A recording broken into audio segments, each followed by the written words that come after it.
ಎಮ್ಮೆಲೆ ಮಗಳು ಲಗ್ನಕ್ ಹೋಗ್ಬೇಕಂದಿ ಲಗ್ನಕ್ಕಾರ ಬಂದ್ವಿ ಊಟಾರೆ ಮಾಡಿದ್ವಿ ಏನ್ ಜನರ ಯವ್ವ ಇದು ಜನ ಬಾಳ ಜನ ಒಂದು ಕಂಟ್ರೋಲ್ ಹೆಂಗ್ ಮಾಡ್ರಿ ಒಂದು ಎಂತಿಂತ ಜಾತ್ರೆ ಒಳಗೂ ಇಟ್ಟು ಜನ ಇರಲ್ಲ ಬಸ್ಗಳು ಇರಲ್ಲ ಆದ್ರೂ ಭಾರತೀಯ ಜಾತ್ರೆಗಿಂತ ಹೆಚ್ಚು ಜನ ಆದ್ ನೋಡು ಎಷ್ಟು ಜನ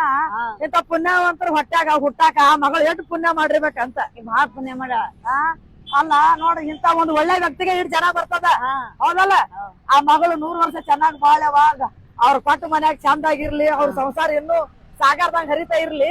ಎಂತ ಜನಕ್ಕೆ ಇಟ್ಟು ಜನಕ್ಕೆ ಊಟ ಹಾಕಿ ಇಟ್ಟೆಲ್ಲಾ ಮಾಡ್ಬೇಕಾದ್ರ ಸಾಮಾನ್ಯ ಮಾತಲ್ಲ MLA ಆಗೋದಕ್ಕೂ ಅವ್ರೊಂದು ಸಾಧನೆ ಮಾಡ್ಯಾರ ನೋಡ ದೇವ್ರ ಪುಣ್ಯ ಒಳ್ಳೇದಾಗ್ಲಿ ಅವ್ರಿಗೆ ಇನ್ನೊಂದ್ ಸ್ವಲ್ಪ ಒಳ್ಳೇದಾಗ್ಲಿ